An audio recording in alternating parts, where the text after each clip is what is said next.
We are thrilled to have Jonathan Stroud here to offer some content as part of the Peters and Walker's Schools Book Club. And we're thrilled that the Outlaws Scarlett and Browne has been chosen for the initiative. And I just wondered if you could introduce yourself and the book. I certainly can. Yes, so I am Jonathan Stroud. I write lots of books, and this is the Outlaws Scarlett and Browne, and it's a kind of thrilling fantasy adventure set in the far future in a Britain that's been broken and changed by all sorts of strange goings on. There are all kinds of monsters roaming around, and the surviving humans are cowering in small towns and villages behind high walls, and only a few people are brave enough to go out into the wilderness, and two of them are Scarlett and Browne. Sounds wonderful. Can you tell us a bit more about your main characters? Yes, well, you can kind of see them in silhouette on the cover there. They are Scarlett McCain and Albert Browne, and Scarlett, I suppose, is our key character. She is in her teens, and she's a extremely accomplished outlaw and bank robber, and she goes around causing trouble in all these towns and then running off into the wilderness, where she is very happy, thanks very much. But early on in the book, she finds a bus, a ruined coach by the side of the road, and in it is the one survivor of the accident, this seemingly rather useless boy, Albert Browne. And rather against her better judgment, Scarlett decides to help him, and she's going to take him across the wilderness to safety. But of course, Albert is not quite as useless and helpless as she thinks, and soon she finds that things start to go horribly wrong for her. Oh, it sounds wonderful. So in the wilds, and they're having a journey, where is the story set? Well, it's actually set in and around the River Thames, because one of the things I kind of wanted to do was to create a kind of British Western, and of course the River Thames and the area around the River Thames is fairly sort of gentle in reality. It's a very nice landscape, lots of little towns, all very polite. And I kind of decided that I was going to turn it into a much more fearsome and scary sort of environment. So it's set in the far future. You've had all kinds of weird cataclysms have gone on. The landscape has altered, far fewer people. The animals there have become much fiercer, larger, and more formidable. And so Scarlett and Albert kind of go through all these ruins. There are ruined cities, the names of which are familiar. London has disappeared. Everything is kind of different, but has echoes of the world that we live in.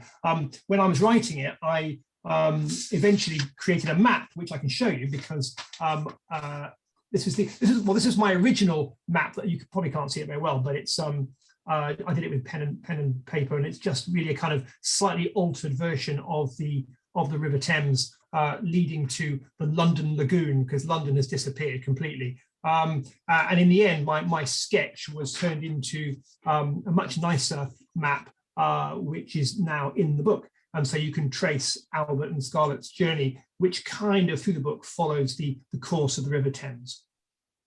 Fantastic. It's brilliant to see that sketch and then how it's been turned into a proper... Made much nicer. Can you tell us, is this a world filled with threats and risks and horrible creatures and people? Can you tell us about the kind of baddies and the threats in the book? Yes, well, Albert and Scarlett spend a lot of their time running away from various sorts of danger. And I guess there are two different types of danger, really.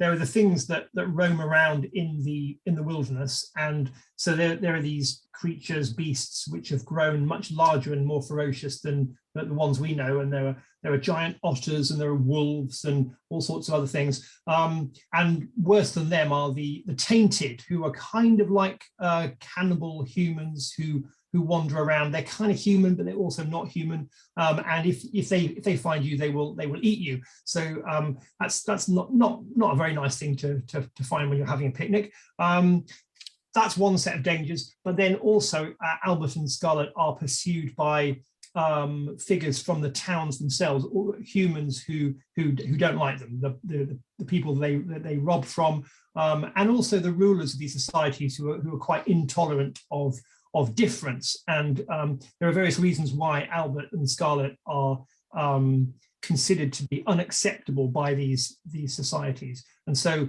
they're chased by human enemies, as well as all the ferocious beasts they meet while they're out and about. I have to say, it sounds quite scary. Well, there's lots of scary stuff in there, but there's lots of humor as well. And I try and mix genres up. So yeah, there are some scary bits, but there's also a lot of action, a lot of just interaction between the characters, and lots of jokes and things. So there's something for everyone, I would say. Excellent. In the story, do you have a favourite scene? The scene that just grabbed you, or was easy to write, or it just came out exactly as you wanted it? Oh, that's a good question. Well, there were various scenes that were really good fun to write. Well, there's one particular scene which I won't go into too much detail about, but Albert and Scarlett are traveling down the river, and they at this point they have there's a small child who's traveling with them, and the three of them go up. They land by this remote fort, like a little castle on a hill, and they go up there to get some supplies. And when they get there, they find that the castle is very quiet and empty, and they can't see anyone around. And they go wandering around the castle, and you kind of know that something's not quite right. And it's at this point that the little child who they're with goes missing, and they realize they've got to try and track the kid down before it gets dark. And they go wandering around the fort, and the tension builds up. And I very much enjoyed writing that particular scene. Fantastic. And how was the writing process? How long did it take you to write The Outlaws Scarlett and Browne? And did the world come to you fully formed, or was it harder to kind of create the world?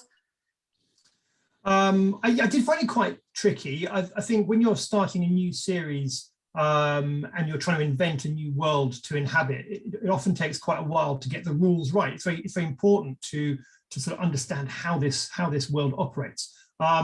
It took me a couple of years to actually really get a handle on what I was doing. What I tend to do when I'm starting off is I make lots of notes, and I put them in files like this, and just gradually as I figure out what the way the world works, I keep the notes here, and I refer back to them, and then as I write, I can change things, because it never operates quite as smoothly as you think.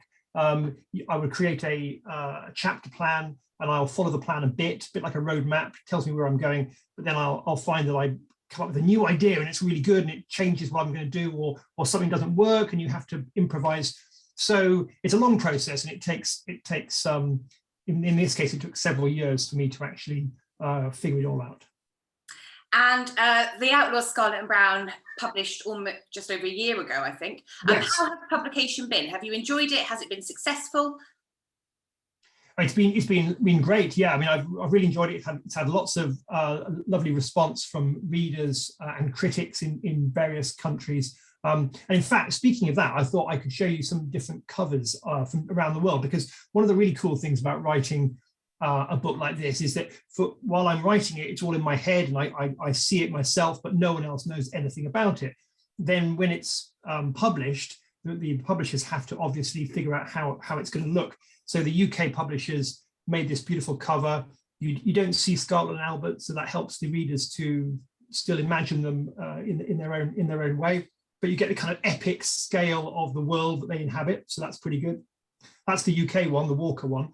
But other countries had very different approaches. So, for example, the American edition, I don't know if you can see that there. That's completely the opposite. Here you just see Albert and Scarlett bursting out of a bank with lots of money floating around, and it's much more sort of kinetic and energetic. So you don't have the epic side, but you do have maybe the humor and the action side. Both covers are really good. I mean, everyone's going to have their favorites, I'm sure. The Czech edition is different again. That's kind of more like a wanted poster, I suppose, with a bit of dystopia at the bottom. You've got kind of ruined towns there, but here's our wanted poster look. The Italian edition is very cool, and that really highlights the dystopia, I suppose, the fact that you've got the ruins of London there rising up out of the lagoon, and Albert and Scarlett are silhouetted in the front.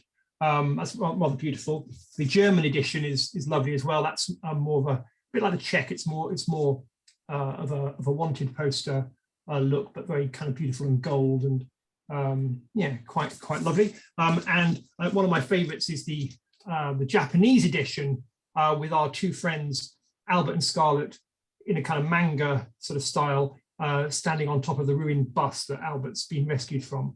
And I mean, and I've got to say that's a pretty cool cover, a bit of dystopia action on the back as well. So the same book can look completely different in different territories, just as I suppose every time someone reads it, they're going to see it in a slightly different way. So that's a lot of fun to see. Fantastic. It's wonderful to see all those different jackets. And finally, could we just sign off? Could you show us book 2 in the Scarlett and Browne adventures? I can indeed. If I can get it out from under all these books. Yes, so where's the first one? Yeah, so the first one, Outlaws Scarlett and Browne, and the second one, which just came out a couple of months ago, the notorious Scarlett and Browne, which continues the adventures of our two heroes. And in fact, right now, in my office here, I am scribbling away, just figuring out the structure of book 3. So hopefully that will be coming out at some point next year. Fantastic. Thank you so much, Jonathan, for answering my questions. That's a pleasure. Thank you very much indeed. It's been a real delight.